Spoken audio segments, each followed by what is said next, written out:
Hello दोस्तों, स्वागत है आपका अपने यूट्यूब चैनल ग्रुपिंग हब में। तो जैसा कि हम लोग ज्ञान बिंदु जीएस एकेडमी का टेस्ट देख रहे थे, जिसके अंतर्गत हम लोगों ने सेट 14 तक कंप्लीट कर लिया था। आज का जो है वो हमारा है टेस्ट नंबर 15। टेस्ट नंबर 15 है। इसके पूर्व हम लोगों ने 14 वीडियो को कंप्लीट कर लिया है। लगभग 2000 से अधिक प्रश्न जिसमें है 1400 है। ऐसे क्वेश्चन देखा जाए तो 1400, लेकिन उसका डिस्कशन करवाया गया है और विथ कंप्लीट एनालिसिस है। तो उसमें आप आगे जाके वो वीडियो देख लीजिए, उसके बाद ये देखिएगा। तो चलिए शुरू करते हैं। टेस्ट नंबर हम अपना 15। चैनल पे अगर पहली बार आए हैं तो चैनल को सब्सक्राइब कर दे तथा बेल आइकन को प्रेस कर दे ताकि आपको नोटिफिकेशन मिलता रहे। और अगर वीडियो अच्छा लगा हो तो एक लाइक ज़रूर कीजिएगा, क्योंकि एक लाइक करने से मोटिवेशन मिलता है ताकि हम वीडियो और आगे बना सकते हैं।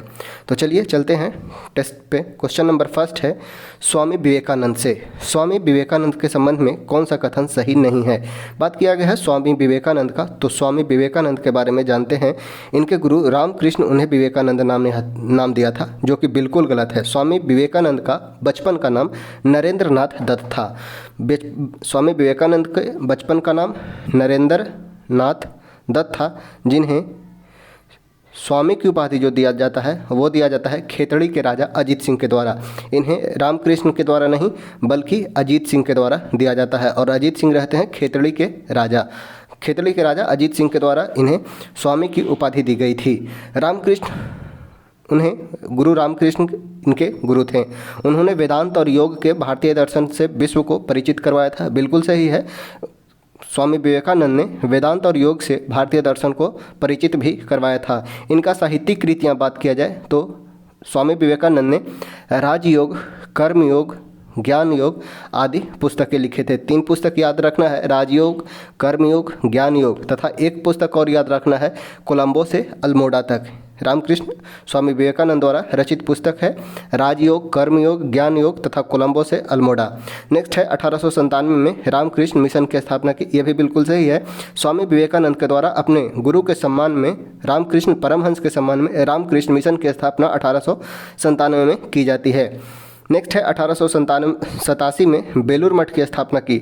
यह भी बिल्कुल सही है। बेलूर मठ की स्थापना 1887 में और रामकृष्ण मिशन की स्थापना 1893 में, 1893 में से इम्पोर्टेंट याद रखना है। इन्होंने विश्व धर्म सम्मेलन में स्वामी विवेकानंद ने भाग लिया था। एक पॉइंट याद रखना है, स्वामी विवेकानंद को तूफानी हिंदू भी कहा जाता है। स्वामी विवेकानंद को तूफानी हिंदू भी कहा जाता है। स्वामी विवेकानंद का जन्म दिवस होता है, वो होता है 12 जनवरी का। इनका जन्म 12 जनवरी 1863 को हुआ था। 12 जनवरी 1863 को। इसी उपलक्ष्य में 12 जनवरी को प्रत्येक वर्ष 12 जनवरी को राष्ट्रीय युवा दिवस मनाया जाता है। राष्ट्रीय युवा दिवस मनाया जाता है प्रत्येक वर्ष 1985 से प्रत्येक वर्ष राष्ट्रीय युवा दिवस मनाया जाता है 12 जनवरी को। नेक्स्ट, तो सही उत्तर इसका हो जाएगा ए सही नहीं है। नेक्स्ट है दूसरा क्वेश्चन है सेना की सबसे महत्वपूर्ण छावनी में से एक जोशीमठ का भारतीय सशस्त्र बलों के लिए अत्यधिक सामरिक महत्व रखता है। यह किस राज्य में है। बात किया गया है जोशीमठ का, तो जोशीमठ है उत्तराखंड राज्य में। ऑप्शन हो जाएगा सी। उत्तराखंड के चमोली जिला में है जोशीमठ। ऑप्शन हो जाएगा सी। नेक्स्ट है भारतीय कृषि अनुसंधान परिषद। भारतीय कृषि अनुसंधान परिषद की स्थापना कब हुई, तो इसका स्थापना होता है वर्ष 1929 में। भारतीय कृषि अनुसंधान परिषद ICR की स्थापना वर्ष 1929 में। ऑप्शन नंबर हो जाएगा सी। नेक्स्ट है निम्नलिखित में कौन ब्रिटिश शासन के दौरान वर्ष 1825 में बॉम्बे प्रेसिडेंसी में रैयतवाड़ी बंदोबस्त को प्रारंभ किया था। तो रैयतवाड़ी से संबंधित थे टॉमस मुनरो और अलेक्जेंडर रीड, लेकिन 1885 में बॉम्बे प्रेसिडेंसी में पूछा जाएगा तो वो था एल्फिंस्टन। 1885 में रैयतवाड़ी बंदोबस्त से संबंधित था एल्फिंस्टन। बात किया जाए भारत में राजस्व वसूली के प्रकार का, तो भारत में मेनली 3 प्रकार था। एक था अस्थायी बंदोबस्त जो संपूर्ण भारत के 19% भूभाग पे लागू किया गया था। वही अगर बात किया जाए रैयतवाड़ी व्यवस्था का, तो रैयतवाड़ी व्यवस्था सार्वधिक क्षेत्र में और वो 51% भूभाग पर लागू किया गया था रैयतवाड़ी व्यवस्था। और इससे संबंधित हो जाएंगे रीड, मुनरो और एल्फिंस्टन। एल्फिंस्टन का संबंध 1825 में बॉम्बे प्रेसिडेंसी में रैयतवाड़ी बंदोबस्त प्रारंभ किया गया था। नेक्स्ट है राष्ट्रीय विकास परिषद का गठन कौन करता है।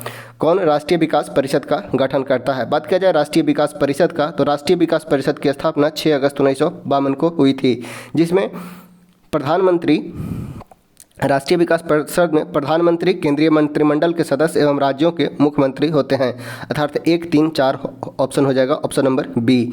राष्ट्रीय विकास परिषद में प्रधानमंत्री केंद्रीय मंत्रिमंडल के सदस्य और राज्यों के मुख्यमंत्री होते हैं, ऑप्शन हो जाएगा बी।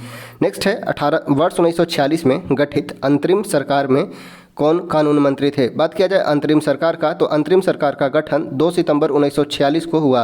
अंतरिम सरकार का गठन 2 सितंबर 1946 को जवाहरलाल नेहरू के द्वारा किया गया था, जिनमें कानून मंत्री थे जोगिंदर नाथ मंडल। जोगिंदर नाथ मंडल अंतरिम सरकार में कानून मंत्री होते हैं। वही उसके बाद अंतरिम के बाद जब आता है तो सरकार में विधि मंत्री बनाया जाता है BR अम्बेडकर को।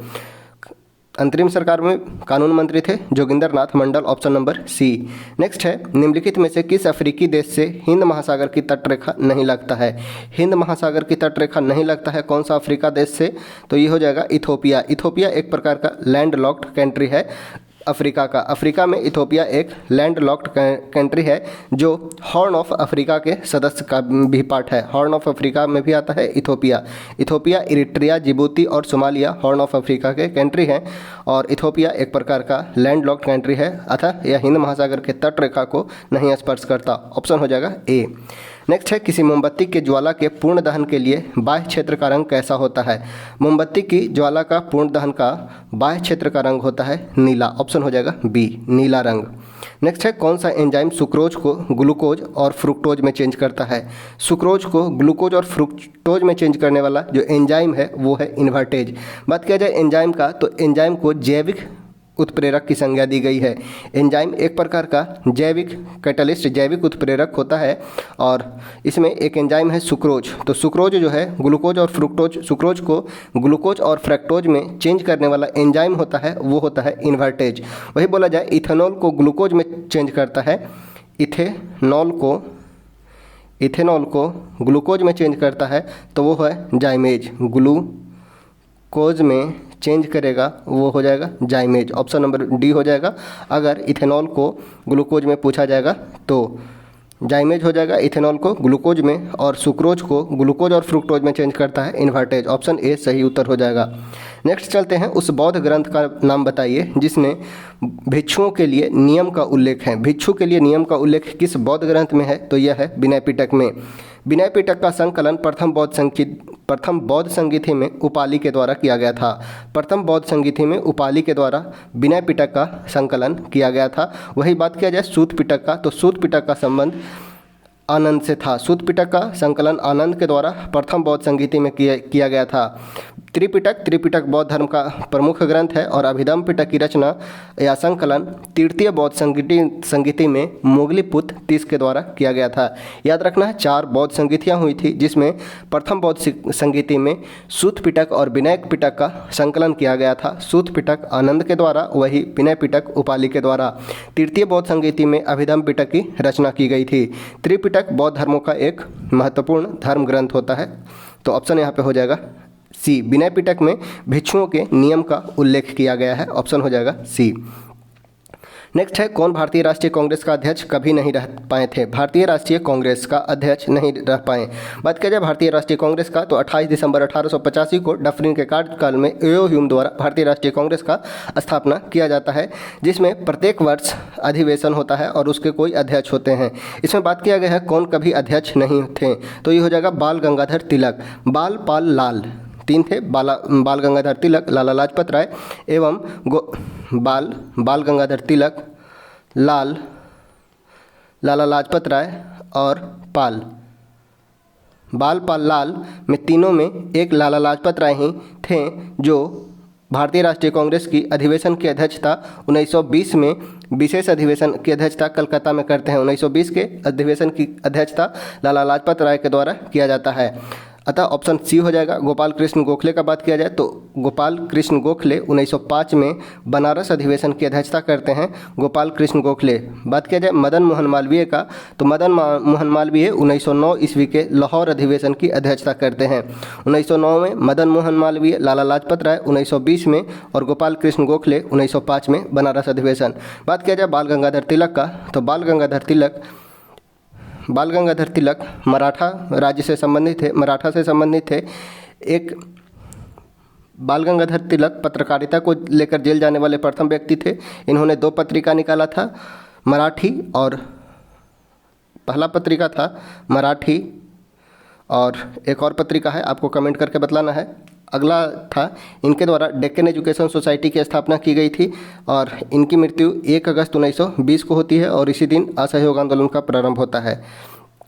तो ये सभी पॉइंट याद रखना है। डेक्कन एजुकेशन सोसाइटी के संस्थापक थे मराठी और केसरी, ठीक है, 2 पत्रिका याद रखना है। मराठी और केसरी पत्रिका के संपादक थे। शिवाजी उत्सव और गणपति उत्सव की प्रारंभ किए थे।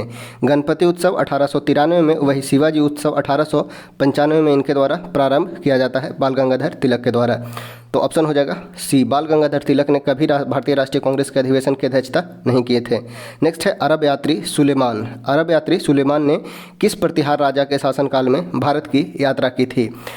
बात किया जाए प्रतिहार राजा, तो प्रतिहार राजा भोज प्रथम के समय में अरब यात्री सुलेमान आया था। भोज प्रथम को ही मिहिर भोज प्रथम की भी संज्ञा दी गई है, तो ऑप्शन हो जाएगा ए, भोज प्रथम।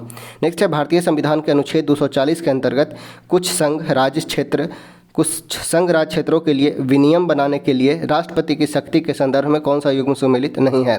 240 के 1 में अंडमान निकोबार द्वीप समूह के लिए विनियम बना सकते हैं राष्ट्रपति। 240 1 के बी में लक्षद्वीप के लिए और 1 के सी में पुदुचेरी के लिए नहीं बल्कि दादरा और नगर हवेली के लिए, 240 के 1 के सी के तहत विनियम बना सकते हैं राष्ट्रपति। तो यहाँ पे हो जाएगा सी ऑप्शन सही। वही 1 के डी में दमन और दीव के लिए विनियम बना सकते हैं राष्ट्रपति के द्वारा।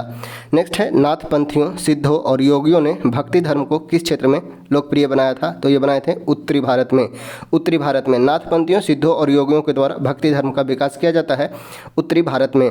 नेक्स्ट है अधोलिखित में कौन सा कथन असत्य है अर्थात गलत है? स्कर्वी रोग विटामिन सी की कमी से होता है, बिल्कुल सही है। स्कर्वी रोग विटामिन सी के कारण ही होता है। विटामिन सी का रासायनिक नाम बात किया जाए तो एस्कॉर्बिक एसिड इसका रासायनिक नाम होता है। विटामिन सी और विटामिन सी के कारण होने वाला रोग है स्कर्वी। क्वाशोरकर को प्रोटीन कुपोषण के रूप में भी जाना जाता है, ये भी बिल्कुल सही है। क्वाशोरकर रोग और मरासमस रोग प्रोटीन की कमी के कारण होता है। नेक्स्ट है मरासमस प्रोटीन और कार्बोहाइड्रेट की कमी से होता है, ये भी बिल्कुल सही है। नेक्स्ट है प्लेग एक संक्रामक विषाणु है, प्लेग एक संक्रामक विषाणु रोग है, तो नहीं, प्लेग जो फैलता है वो फैलता है जीवाणु के कारण। प्लेग जीवाणु के कारण फैलता है, अर्थात यहाँ पे ये गलत हो जाएगा। प्लेग एक संक्रामक जीवाणुजनित रोग है। नेक्स्ट है बरगद और रबड़ किस प्रकार की जड़ का उदाहरण है? तो यह एक प्रकार का स्तंभ जड़ है, ऑप्शन हो जाएगा ए। बरगद एवं रबड़ में स्तंभ जड़ होते हैं। कौन सा एक तत्व उपधातु नहीं है? तो आर्सेनिक, एंटीमनी, पोलोनियम ये सभी उपधातु हैं, तो गैलियम उपधातु नहीं है, ऑप्शन हो जाएगा डी। नेक्स्ट है निम्न में कौन एक संघ राज्य क्षेत्र है जिनके सदस्य राज्यसभा के सदस्यों के निर्वाचन में भाग नहीं लेते हैं? राज्यसभा के सदस्यों के निर्वाचन में भाग नहीं लेते हैं किस संघ राज्य क्षेत्र का? तो वो हो जाएगा लद्दाख का, ऑप्शन हो जाएगा बी, लद्दाख का। नेक्स्ट है अंग्रेजों ने भारत में शासन के विकेंद्रीकरण के लिए शाही आयोग का गठन कब किया था? भारत में शासन के विकेंद्रीकरण के लिए शाही आयोग का गठन कब किया गया था? तो ये किया गया था 1907 में। नेक्स्ट है निम्नलिखित कथन पर विचार करें। भारत की स्थलीय सीमा की लंबाई 15,200 है, बिल्कुल सही है। भारत के स्थलीय सीमा की लंबाई है वो है 15,200। भारत का दोनों अक्षांशीय और देशांतरीय विस्तार लगभग 45 डिग्री है। बात किया जाए अक्षांशीय विस्तार तो 8 डिग्री 4 मिनट से 37 डिग्री 6 मिनट तक इसका अक्षांशीय विस्तार है। भारत का अक्षांशीय विस्तार 8 डिग्री 4 मिनट से 37 डिग्री 6 मिनट उत्तरी अक्षांश है। वही बात किया जाए देशांतर का तो 68 डिग्री 7 मिनट से 97 डिग्री 25 मिनट है। 97 डिग्री 25 मिनट यह देशांतरीय विस्तार है, अर्थात दोनों में जो अंतर है वो लगभग दोनों में 30 डिग्री का अंतर है। अक्षांशीय और देशांतरीय में दोनों में 30 डिग्री का अंतर है और दोनों देशांतरीय विस्तार में 30 डिग्री के अंतर होने के कारण ही भारत के पूर्वी और पश्चिमी क्षेत्र के बीच 2 घंटे का अंतर आता है। भारत के पूर्वी और पश्चिमी क्षेत्र के बीच 2 घंटे का अंतर आता है क्योंकि 30 डिग्री का अंतर है। 1 डिग्री में 4 मिनट यानी कि 30 गुने 4 यानी कि 120 मिनट, अर्थात 2 घंटे का अंतर है भारत के पूर्वी और पश्चिमी भाग में। तो यहाँ पे ये गलत है, 45 डिग्री नहीं 30 डिग्री, 45 डिग्री नहीं, अक्षांशीय और देशांतरीय दोनों में लगभग 30 डिग्री का अंतर है। नेक्स्ट है हिमालय पर्वतमाला द्वारा भारतीय प्रायद्वीप की मुख्य भूमि को एशिया से अलग किया जाता है, अर्थात 3 भी सही है, अर्थात 1 और 3 सही हो जाएगा, ऑप्शन नंबर जो हो जाएगा वो है सी, ऑप्शन नंबर सी सही हो जाएगा। 1 और 3। भारत की स्थलीय सीमा की लंबाई बात किया जाए तो 15,200, वही हिमालय पर्वतमाला द्वारा भारतीय प्रायद्वीप को मुख्य भूमि से एशिया से अलग किया जाता है, ऑप्शन हो जाएगा सी। नेक्स्ट है निलांग घाटी किस राज्य में स्थित है? निलांग घाटी भारत के उत्तराखंड में स्थित है, ऑप्शन हो जाएगा डी। निलांग घाटी उत्तराखंड में स्थित है। नेक्स्ट है हॉर्न ऑफ अफ्रीका में कौन सा देश सम्मिलित नहीं है? हॉर्न ऑफ अफ्रीका में 4 देश हैं, सोमालिया, इथोपिया, इरिट्रिया और जिबूती। सोमालिया, इथोपिया, इरिट्रिया और जो जिबूती, अर्थात यहाँ पे हो जाएगा जॉर्डन नहीं सम्मिलित है, ऑप्शन हो जाएगा सी। नेक्स्ट है मैं ही राज्य हूँ और मेरे शब्द ही कानून है। मैं ही राज्य हूँ और मेरे शब्द ही कानून है, यह कथन किसका है? तो यह है लुईस 14वां का। बात किया जाए लुईस 14वां का तो फ्रांसीसी ईस्ट इंडिया कंपनी की स्थापना, फ्रांसीसी ईस्ट इंडिया कंपनी की स्थापना 1664 में होती है। उस समय जो राजा रहता है वो है फ्रांस का लुईस 14वां। उसके द्वारा कथन कहा थक गया था मैं ही राज्य हूँ और मेरे शब्द ही कानून है। वही बात किया जाए लुईस 16वां को तो फ्रांस में राज्य क्रांति हुई थी 14 जुलाई 1789 को। फ्रांस की राज्य क्रांति 14 जुलाई 1789 को हुई थी फ्रांस में राज्य क्रांति, और उस समय जो राजा था वो है लुईस 16वां। फ्रांस की राज्य क्रांति से इंपॉर्टेंट याद रखना है, एक स्वतंत्रता, समानता और बंधुत्व का नारा था। स्वतंत्रता, समानता और बंधुत्व का नारा दिया गया था फ्रांस की राज्य क्रांति में, जो हमारे प्रस्तावना में दिया गया है। स्वतंत्रता, समानता और बंधुत्व पूछा जाता है हमारे प्रस्तावना में स्वतंत्रता, समानता और बंधुत्व कहाँ से लिया गया है? तो फ्रांस की राज्य क्रांति की देन है। और फ्रांस की राज्य क्रांति हुई थी 14 जुलाई 1789 को। उस समय वहाँ का राजा होता है लुईस 16वां। नेक्स्ट है लेनिन ने अप्रैल थेसिस द्वारा जो मांग रखी थी कौन सा एक सम्मिलित नहीं था? लेनिन ने अप्रैल थेसिस में मांग रखा था, कौन सा एक सम्मिलित नहीं था? तो बैंकों का राष्ट्रीयकरण सम्मिलित था, युद्ध को समाप्त किया जाए, किसानों को जमीन हस्तांतरित किया जाए और सभी को वोट का अधिकार मिले, तो सभी को वोटिंग राइट मिले, ये अधिकार मांग नहीं था, ऑप्शन हो जाएगा डी। नेक्स्ट है अमेरिका में ब्रिटिश औपनिवेशिक साम्राज्य की नींव किसके शासनकाल में डाली गई थी? अमेरिका में ब्रिटिश औपनिवेशिक साम्राज्य की नींव किसके शासनकाल में डाली गई थी? तो जेम्स प्रथम के समय, ऑप्शन हो जाएगा ए। नेक्स्ट है निम्नलिखित में से कौन सा संगीत वाद्य यंत्र सूरबहार से संबंधित है? सूरबहार से संबंधित है अन्नपूर्णा देवी। अन्नपूर्णा देवी। बात किया जाए शिव कुमार शर्मा और भजन सुपारी का तो दोनों संतूर वादक से संबंधित है। संतूर वादक से संबंधित है शिव कुमार शर्मा और भजन सुपारी। अन्नपूर्णा देवी संगीत वाद्य यंत्र सूरबहार से संबंधित है, ऑप्शन हो जाएगा डी। नेक्स्ट है भारतनाट्यम दक्षिण भारत धार्मिक विषयों और के आध्यात्मिक विचारों को व्यक्त करता है।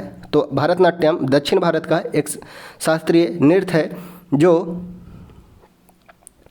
शैववाद और भारतीय धार्मिक विषयों को डिनोट करता है। भारतनाट्यम दक्षिण भारतीय धार्मिक विषयों और शैववाद के आध्यात्मिक विचार को व्यक्त करता है, ऑप्शन हो जाएगा डी।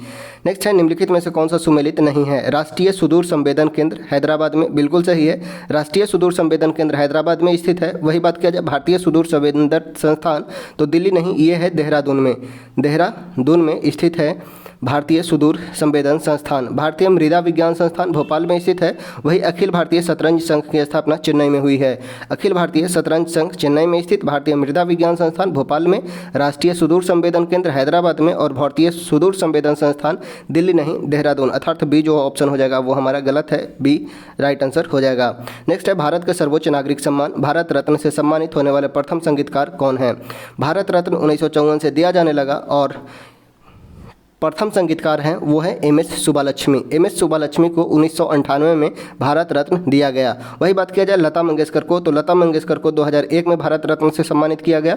भूपेन हजारिका को कला के क्षेत्र में 2019 में दिया गया और पंडित रविशंकर को 1999 में दिया गया। ठीक है, तो प्रथम भारतीय नागरिक जिन्हें भारत रत्न प्राप्त हुआ संगीत के क्षेत्र में वे थे डॉक्टर एस सुब्बालक्ष्मी। और एस सुब्बालक्ष्मी कर्नाटक संगीत से संबंधित है, दक्षिण के संगीत कर्नाटक संगीत से संबंधित है एम.एस. सुब्बालक्ष्मी।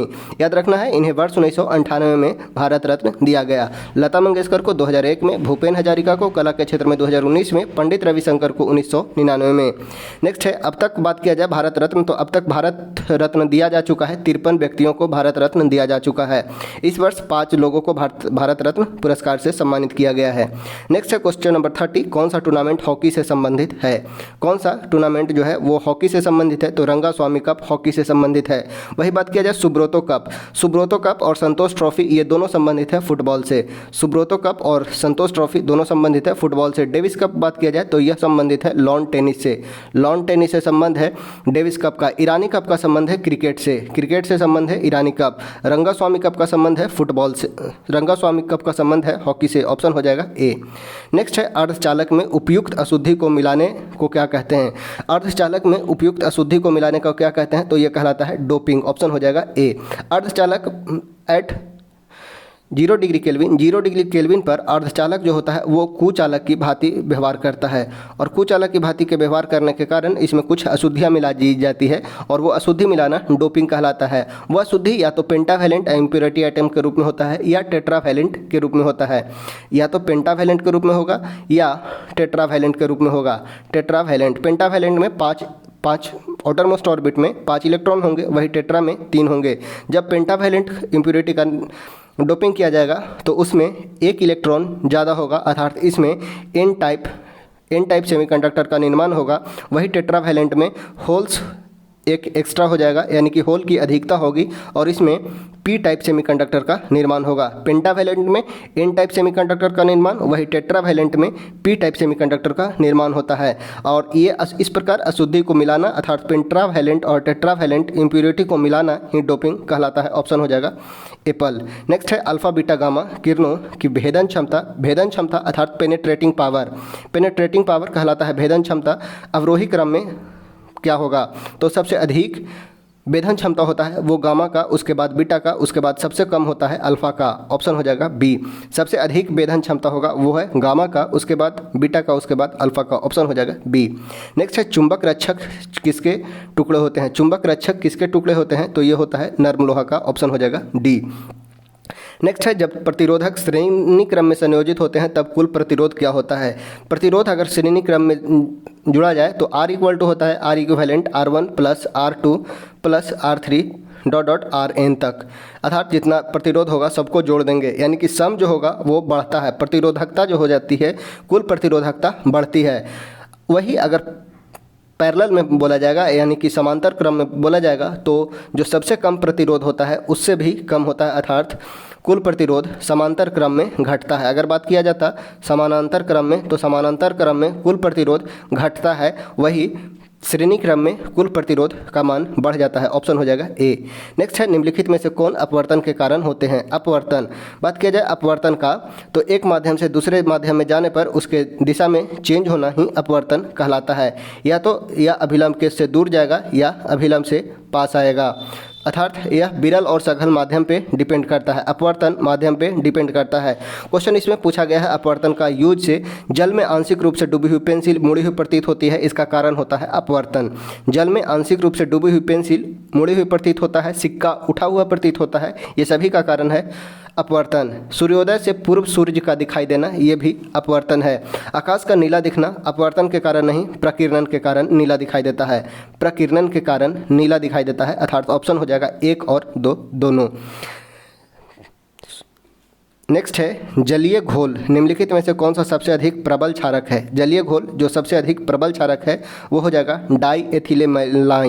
डाईएथिलेमाइन सबसे अधिक प्रबल क्षारक हो जाएगा। ऑप्शन हो जाएगा डी। नेक्स्ट है कौन सा सहसंयोजक यौगिक है। सहसंयोजक यौगिक यानी कि इलेक्ट्रॉन के शेयरिंग से जो बॉन्ड बनेगा वो कहलाता है सहसंयोजक यौगिक। सहसंयोजक यौगिक और आयनिक यौगिकों की तुलना में कमजोर बॉन्ड बनाते हैं। इसमें पूछा गया है कौन सा सहसंयोजक यौगिक होगा, तो वो हो जाएगा कार्बन टेट्राक्लोराइड CCl4 इसका फॉर्मूला होता है।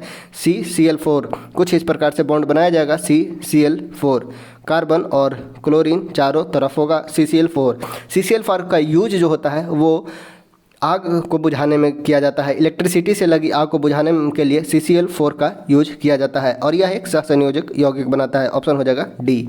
बात किया जाए कैल्शियम क्लोराइड, सोडियम क्लोराइड और मैग्नीशियम फ्लोराइड का, तो ये सभी आयनिक यौगिक बनाते हैं। A, C और D अर्थात calcium chloride, sodium chloride, magnesium fluoride ये सभी आयनिक यौगिक बनाते हैं। वही कार्बन टेट्राक्लोराइड यह एक सहसंयोजक यौगिक बनाता है। ऑप्शन हो जाएगा डी। नेक्स्ट है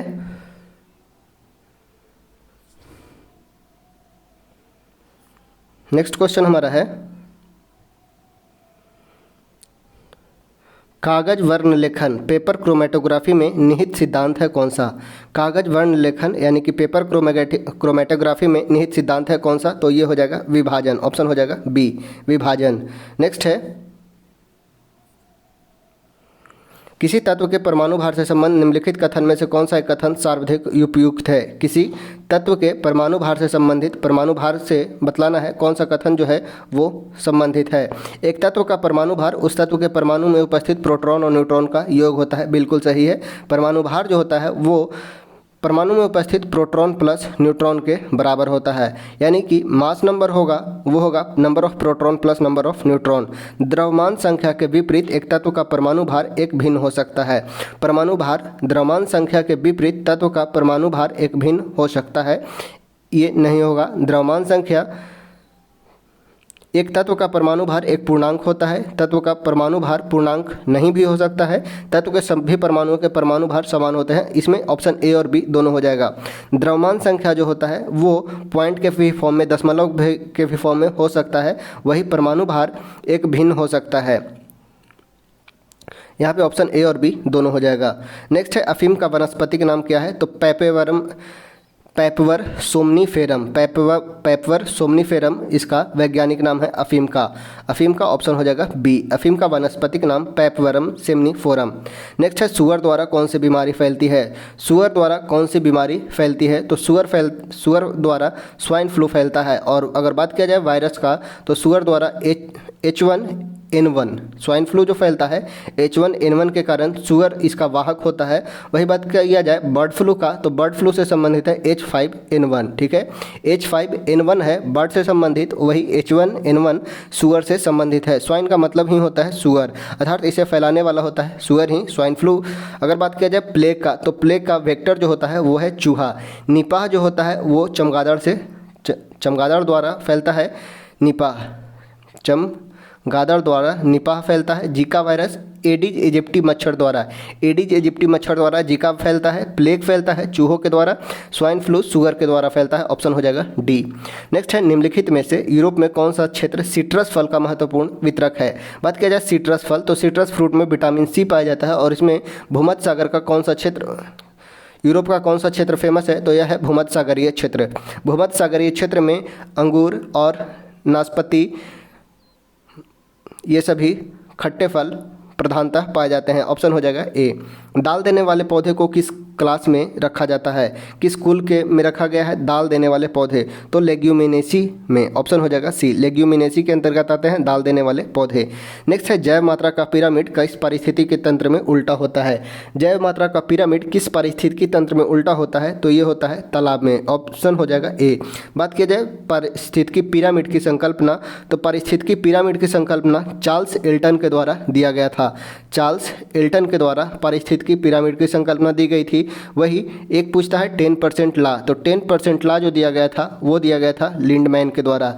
लिंडमैन के द्वारा 10% ला और पिरामिड की संकल्पना चार्ल्स एल्टन ने की थी। और तालाब वाला पिरामिड में पारिस्थितिकी तंत्र उल्टा होता है। ऑप्शन हो जाएगा ए।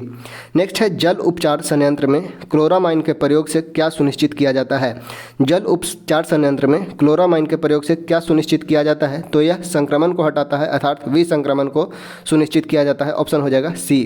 क्लोरामाइन के प्रयोग से विसंक्रमण को सुनिश्चित किया जाता है। ऑप्शन हो जाएगा सी। नेक्स्ट है, जीनोबायोटिक्स जो सूक्ष्मजीवीय आक्रमणों के प्रति आनुवांशिक रूप से प्रतिरोधी होते हैं वो कहलाते हैं क्या? जीनोबायोटिक्स जो सूक्ष्मजीवीय आक्रमणों से के प्रति आनुवांशिक रूप से प्रतिरोधी होते हैं वो क्या कहलाते हैं? तो रैक्लीसित्रांत। ऑप्शन हो जाएगा सी, रैक्लीसित्रांत। नेक्स्ट है, शुष्कापच्छिकाक यानी कि जेरोथैल्मिक किस विटामिन के कमी के कारण होता है? जेरोथैल्मिक ग्वाइटर किस विटामिन के कारण होता है? तो ये होता है विटामिन ए के कारण। विटामिन ए के कारण होने वाला रोग है, विटामिन ए के कारण जेरोथैल्मिक ग्वाइटर आँख से संबंधित जो भी रोग होता है वो होता है विटामिन सी के कारण। विटामिन के कारण खून का थक्का नहीं जमना, वही विटामिन सी के कारण स्कर्वी रोग विटामिन सी के कारण होता है और विटामिन डी के कारण होता है रिकेट्स रोग। यहाँ पे पूछा गया था जीरोथैलिमा, तो जीरोथैलेमिया होता है विटामिन ए के कमी के कारण। नेक्स्ट है कौन सा सही ढंग से सुमेलित करना है कॉलिप्स के हार्मोन और इससे स्रावित ग्रंथि। कॉलिप्स हार्मोन कहाँ से निकलता है, तो कॉलिप्स हार्मोन पैराथायराइड ग्रंथि से निकलता है, पैराथायराइड ग्लैंड से निकलता है कॉलिप्स हार्मोन। एल्डोस्टेरोन का स्रावन अधिवृक्क ग्रंथि द्वारा होता है, एल्डोस्टेरोन अधिवृक्क ग्रंथि द्वारा। वही बात किया जाए प्रोलैक्टिन होता है पीयूष ग्रंथि के द्वारा, प्रोलैक्टिन पीयूष ग्रंथि के द्वारा, और मेलाटोनिन पीनियल ग्लैंड के द्वारा स्रावित होता है, मेलाटोनिन पीनियल ग्लैंड के द्वारा। तो सही उत्तर हो जाएगा 3, 1, 4, 2, 3, 1, 4, 2, ऑप्शन हो जाएगा सी। नेक्स्ट है कार्ल मार्क्स के अनुसार कामगार के अलगाव उसके किस कारणवश होते हैं। कार्ल मार्क्स के अनुसार कामगार का अलगाव उसके किस कारणवश है, तो उत्पाद और उत्पादन क्रियाकलाप से अलगाववाद के कारण, ऑप्शन हो जाएगा ए। नेक्स्ट है सन्स ऑफ द सॉइल शब्द को किसने प्रतिपादित किया था। सन्स ऑफ द सॉइल को मायरोन वेनर ने, ऑप्शन हो जाएगा ए। सन्स ऑफ द सॉइल शब्द को प्रतिपादित किया था मायरोन वेनर ने। नेक्स्ट है निम्नलिखित में से कौन सा जैन भिक्षुणी बनने वाली पहली महिला थी। जैन भिक्षुणी बनने वाली पहली महिला थी कौन, तो ये हो जाएगा चंदना, ऑप्शन हो जाएगा एप्पल। नेक्स्ट है वैदिक कर्मकांड एवं अनुष्ठानों पर ब्राह्मण ग्रंथ विशद प्रकाश डालते हैं। कौन सा ब्राह्मण ग्रंथ एवं वैदिक संहिता युग्म से ही सुमेलित नहीं है। ऋग संहिता का संबंधित था ऐत्रेय और कौशितकी से। ऋग वेद का उप ब्राह्मण ग्रंथ था वो था ऐत्रेय या कौशितकी। सामवेद का था तांडव ब्राह्मण। यजुर्वेद का कौशितकी नहीं, यजुर्वेद कौशितकी जो संबंधित है वो हो जाएगा ऋग्वेद से। ऋग्वेद का संबंध ऐत्रेय और कौशितकी से था। अथर्ववेद का संबंध गोपद ब्राह्मण से था, अर्थात ऑप्शन हो जाएगा सी। कौशितकी ब्राह्मण ऋग्वेद से संबंधित है, ऑप्शन हो जाएगा सी। ऋग्वेद का ऐत्रेय कौशितकी, सामवेद का तांड और अथर्ववेद का गोपद ब्राह्मण। शुंग काल में बुद्ध को किससे चिन्हित किया जाता है। शुंग काल में बुद्ध को किससे चिन्हित किया जाता है। छत्र, चरण चिन्ह, धर्म चक्र और बौद्धि वृक्ष से, अर्थात ऑप्शन हो जाएगा डी। छत्र से, चरण चिन्ह से और धर्म चक्र से, उपयुक्त सभी। नेक्स्ट है किस मध्यकालीन भारत के शासक ने आगरा शहर की नींव रखी थी। आगरा शहर की नींव सिकंदर लोदी द्वारा रखा जाता है, ऑप्शन हो जाएगा बी। आगरा शहर के संस्थापक है सिकंदर लोदी। नेक्स्ट है राठौर विद्रोह से संबंधित निम्नलिखित कथन पर विचार कीजिए। राठौर विद्रोह से संबंधित बतलाना है जसवंत सिंह के पुत्र पृथ्वी सिंह के निधन के फलस्वरूप राठौर विद्रोह हुआ था, बिल्कुल गलत है। औरंगजेब ने इंद्र सिंह को मारवाड़ का शासक बना दिया था, बिल्कुल सही है। राठौर विद्रोह औरंगजेब की जोधपुर को मुगल साम्राज्य का हिस्सा बनने की योजना के फलस्वरूप हुआ, ये भी गलत है। रानी हार्डी को विद्रोह में राठौर एवं मेवाड़ के राणा जयसिंह ने समर्थन दिया था, अर्थात सही है। अर्थात 2 और 4 सही हो जाएगा, ऑप्शन नंबर डी। नेक्स्ट है गांधी जी के नेतृत्व में गुजरात सभा ने मुख्य भूमिका निभाई थी। कौन सा आंदोलन में। गांधी जी के नेतृत्व में गुजरात सभा ने मुख्य भूमिका निभाई थी खेड़ा के किसान आंदोलन में, ऑप्शन हो जाएगा बी। खेड़ा का किसान आंदोलन। अहमदाबाद मिल वर्कर की हड़ताल, ये मार्च अहमदाबाद में होता है मार्च 1918 में। खेड़ा में होता है अप्रैल 1918 में। बारदौली आंदोलन होता है 1928 में। इसके नेता जो थे वो थे सरदार वल्लभ भाई पटेल। नमक सत्याग्रह गांधी जी के नेतृत्व में 1929 में होता है, तो यहाँ पे ऑप्शन हो जाएगा बी। गांधी जी के नेतृत्व में गुजरात सभा ने मुख्य भूमिका निभाई थी खेड़ा के किसान आंदोलन में, ऑप्शन हो जाएगा बी। नेक्स्ट है सूची को दूसरे से सम्मिलित करना है। V D Savarkar. V D Savarkar के द्वारा अभिनव भारत की स्थापना 1904 में किया जाता है। पहले यह संस्था मित्र मेला के नाम से संस्थापित था, बाद में अभिनव भारत होता है। लाला हरदयाल के द्वारा गदर पार्टी की स्थापना 1913 में सैन फ्रांसिस्को में की जाती है। लाला हरदयाल संबंधित है गदर पार्टी से। तारकनाथ दास ने फ्री हिंदुस्तान पत्रिका का संपादन किया था। तारकनाथ दास के द्वारा फ्री हिंदुस्तान पत्रिका का संपादन किया गया था। मदन लाल ढींगरा ने करजन वायली की हत्या की थी। मदन लाल ढींगरा संबंधित हो जाएंगे करजन वायली से, अर्थात इसका सही उत्तर हो जाएगा 3, 1, 4, 2, 3, 1, 4, 2, ऑप्शन हो जाएगा डी। नेक्स्ट है कर्जन किचनर का वर्ष 1904-5 का विवाद किससे संबंधित था। कर्जन और किचनर का वर्ष 1904-5 का विवाद संबंधित था वायसराय की परिषद में सैनिक सदस्य का पद समाप्त करने से, ऑप्शन हो जाएगा बी। वायसराय की परिषद में सैनिक सदस्य का पद समाप्त करने से संबंधित था विवाद कर्जन और किचनर का। नेक्स्ट है निम्नलिखित भारतीय शासकों में किसने सर्वप्रथम पुर्तगालियों का विरोध किया था। भारतीय शासक जो सर्वप्रथम पुर्तगालियों का विरोध किया था वो था जमोरिन। हालांकि जब वास्को डी गामा भारत में 1498 में आता है तो जमोरिन के द्वारा ही उसे स्वागत किया जाता है, लेकिन 1525 में जब इसके द्वारा पुर्तगालियों के द्वारा अवैध रूप से किलेबंदी की जाती है तब जमोरिन वहाँ का स्थानीय राजा विरोध करता है। तो कि सर्वप्रथम पुर्तगालियों का विरोध करने वाला राजा था वो था राजा जमोरिन। ऑप्शन हो जाएगा डी। नेक्स्ट है निम्नलिखित में से कौन सा दस्तक जारी करता था? कौन दस्तक जारी करता था? तो फोर्ट विलियम का गवर्नर। ऑप्शन हो जाएगा सी। नेक्स्ट है कौन सी इंटरनेट सेवा प्रदाता द्वारा प्रदान किया जाने वाली सेवा नहीं है? इंटरनेट सर्विस प्रोवाइडर पूछता है, इसका पूरा नाम आईएसपी का पूरा नाम होता है इंटरनेट सर्विस प्रोवाइडर।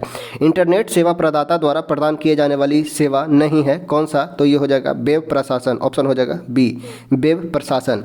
नेक्स्ट है पेगासस स्पाईवेयर किस देश में विकसित किया गया? तो पेगासस विकसित किया गया है इजराइल में। ऑप्शन हो जाएगा ए, इजराइल का स्पाईवेयर है पेगासस।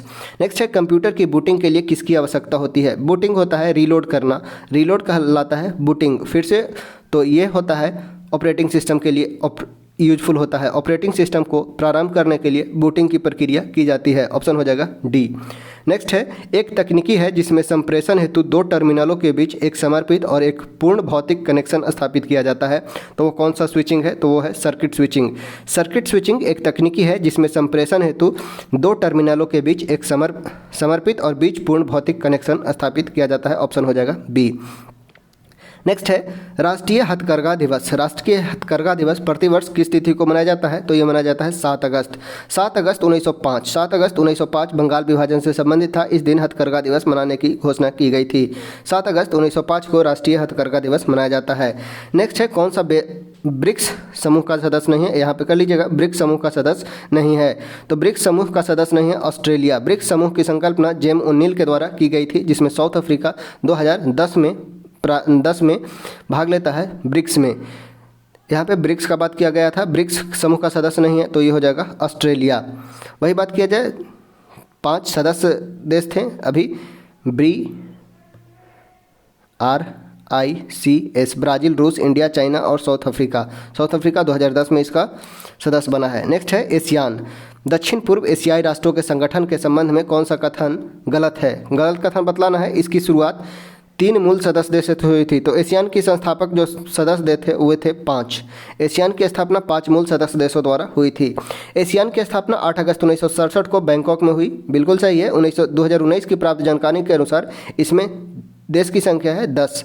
और एशियान में आता है मालदीव, श्रीलंका, भारत, पाकिस्तान, अफगानिस्तान, नेपाल, भूटान, बांग्लादेश। ये सभी मालदीव, श्रीलंका, भारत, पाकिस्तान, अफगानिस्तान, नेपाल, भूटान, बांग्लादेश, ये सभी सार्क के सदस्य हैं। वही बात किया जाए एशियान का, तो एशियान के सदस्य देश हैं Myanmar, Thailand, Laos, Cambodia, Vietnam, Malaysia, Singapore, Brunei, Indonesia, Philippines और तिमोर लेस्ट। ये सभी 10 देश हैं जो एशियान के सदस्य हैं। और इसमें मूल जो सदस्य देश थे वे थे 5। नेक्स्ट है संगठन का एक उद्देश्य क्षेत्र में आर्थिक विकास, सामाजिक प्रगति और सांस्कृतिक विकास में तेजी लाना इसका मुख्य उद्देश्य है। संगठन का उद्देश्य अर्थात एशियन का उद्देश्य जो है आर्थिक विकास, सामाजिक प्रगति और सांस्कृतिक विकास में तेजी लाना। इसका सही उत्तर हो जाएगा ए, 3 मूल सदस्य के द्वारा नहीं बल्कि 5 मूल सदस्य देशों द्वारा किया गया था। भारत में कितने संगठन संयुक्त राष्ट्र के अंग हैं? भारत में कितने संगठन संयुक्त राष्ट्र के अंग हैं? तो वो हो जाएगा 26 संगठन जो हैं संयुक्त राष्ट्र के अंग हैं। वॉलीबॉल किस देश का राष्ट्रीय खेल है? तो यह है नेपाल का। ऑप्शन हो जाएगा बी।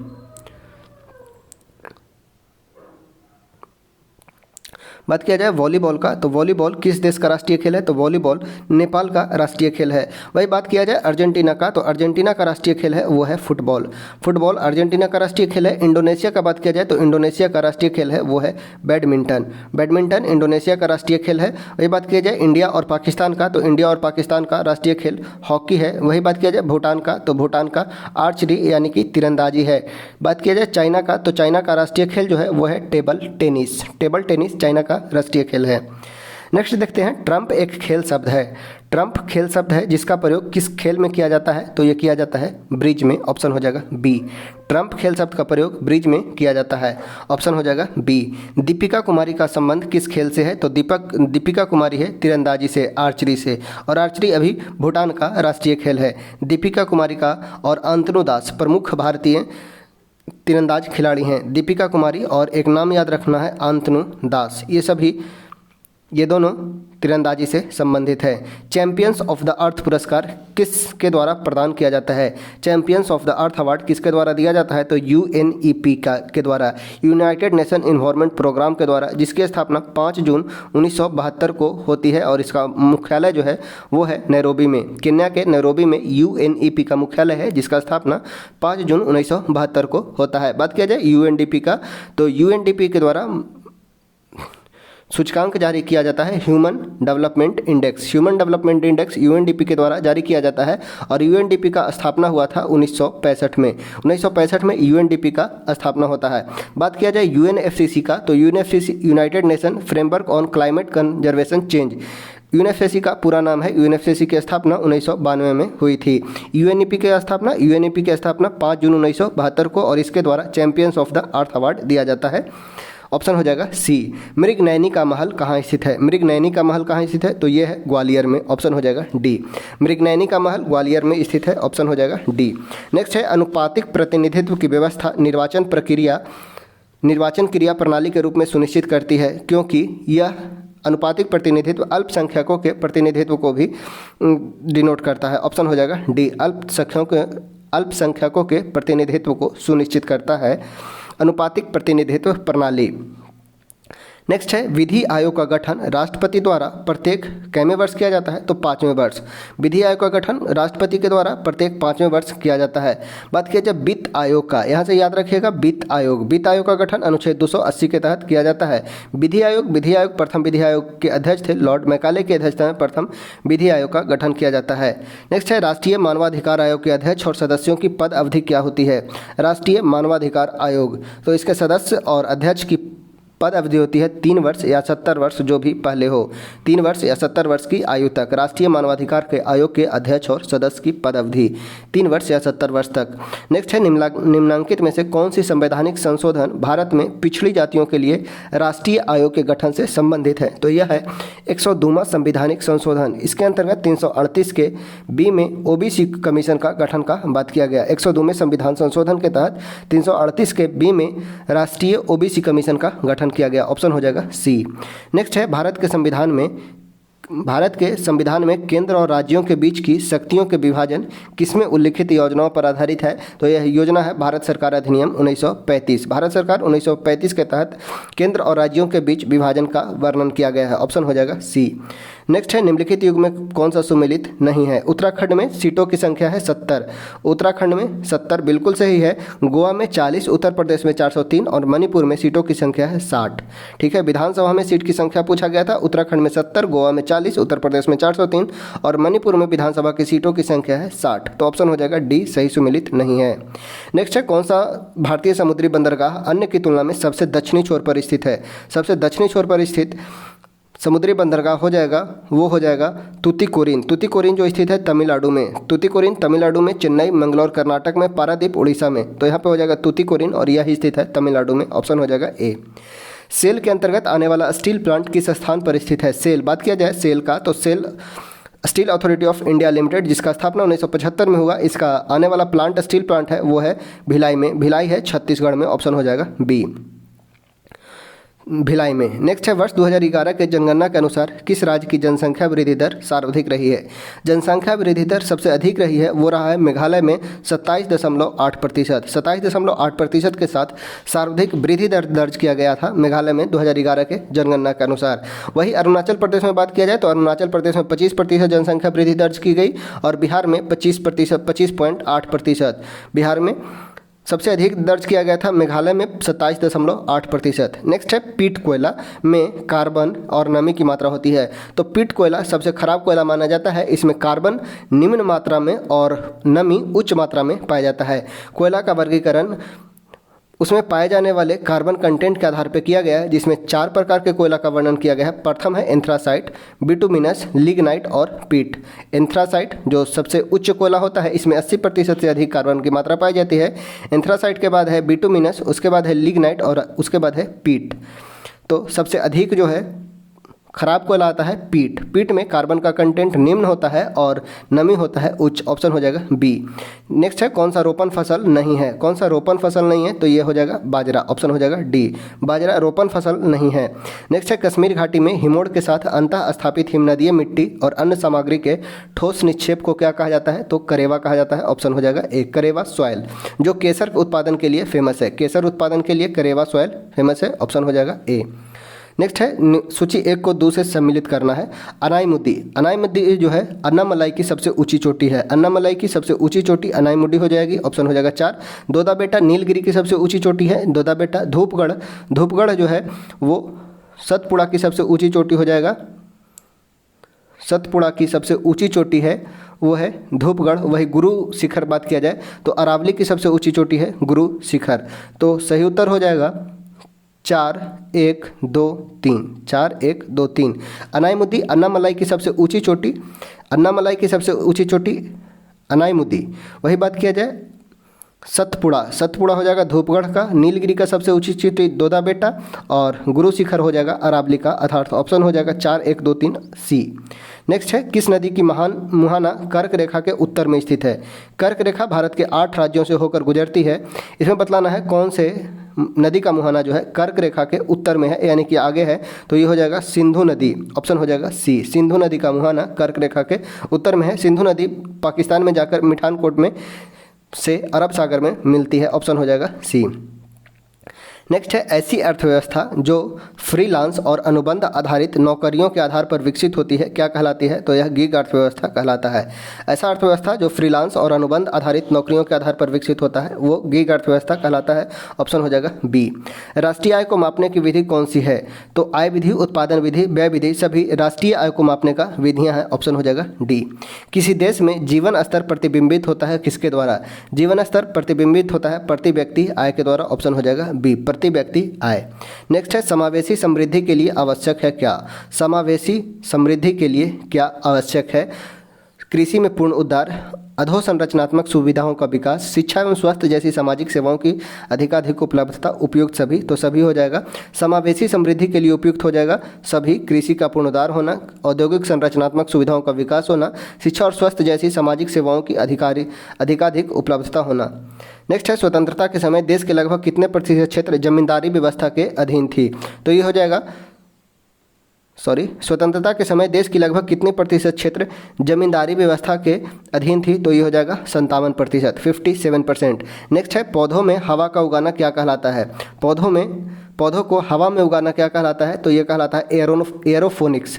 एरोफोनिक्स का संबंध पौधे को हवा में उगाना है। वही बात किया जाए हाइड्रोफोनिक्स में जल में तैयार किया जाता है पौधे को, जल में वृद्धि और उसका विकास हाइड्रोफोनिक्स कहलाता है। वही हवा में एरोफोनिक्स कहलाता है।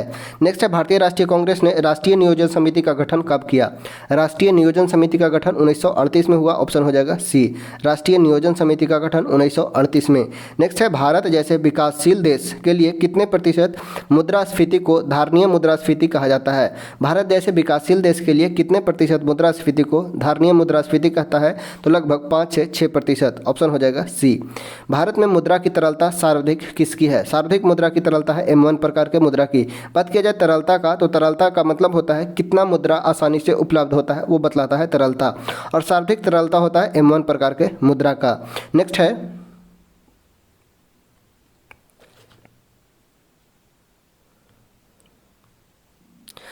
है मिरातुल अहवाल किसकी रचना है। मिरातुल अहवाल किसकी रचना है, तो मिरातुल अहवाल जो रचना है वो हो जाएगा मुल्ला भबानी का। ऑप्शन हो जाएगा सी, मिरातुल अहवाल मुल्ला भबानी की रचना है। भारत छोड़ो आंदोलन के दौरान बकरी का टापू में अखिल भारतीय आज़ाद दस्ता का गठन किसने किया था, तो जयप्रकाश नारायण ने। ऑप्शन हो जाएगा बी, जयप्रकाश नारायण ने बकरी के टापू में अखिल भारतीय आज़ाद दस्ता का गठन किया था। ऑप्शन हो जाएगा बी। बिहार में कैमूर बक्सर में किस मिट्टी का अत्यधिक विस्तार है। बिहार के कैमूर बक्सर में किस मिट्टी का सबसे अधिक विस्तार है, तो वो हो जाएगा बांगर। बांगर मिट्टी, पुरानी जलोढ़ मिट्टी को बांगर कहा जाता है। खादर नवीन जलोढ़ मिट्टी होती है, खादर मिट्टी, तो यहाँ पे हो जाएगा बांगर मिट्टी। कैमूर और बक्सर वाले क्षेत्र में सबसे अधिक है वो है बांगर मिट्टी। नेक्स्ट है और वो हमारा आज का अंतिम क्वेश्चन होगा, निम्नलिखित कथनों पर विचार करें। अफ्रीका के उत्तर में भूमध्य सागरीय तट को बारबरी कोस्ट कहते हैं। बारबरी कोस्ट कहा जाता है अफ्रीका के उत्तर में स्थित भूमध्य सागरीय तटों को। इस तट पर स्थित देशों को बारबरी स्टेट कहा जाता है। ये भी बिल्कुल सही है। बारबरी स्टेट में शामिल देश हैं मोरक्को, अल्जीरिया, ट्यूनीशिया और लीबिया, अर्थात तीनों सही है। मोरक्को, अल्जीरिया, ट्यूनीशिया और लीबिया ये सभी बारबरी स्टेट्स के अंतर्गत आते हैं और यह भूमध्य सागर के तट पे स्थित देश हैं, अर्थात ऑप्शन 1, 2, 3 तीनों सही होगा। इस प्रकार से आज हम लोगों ने देखा 100 क्वेश्चन का पूरा डिटेल एनालिसिस। तो चलिए वीडियो को करते हैं यहीं पे समाप्त। अगर आपको हमारा प्रयास अच्छा लगा हो तो वीडियो को एक लाइक ज़रूर कीजिएगा, क्योंकि इससे हमें एक पॉजिटिव एनर्जी मिलता है ताकि वीडियो और आगे बना सकें।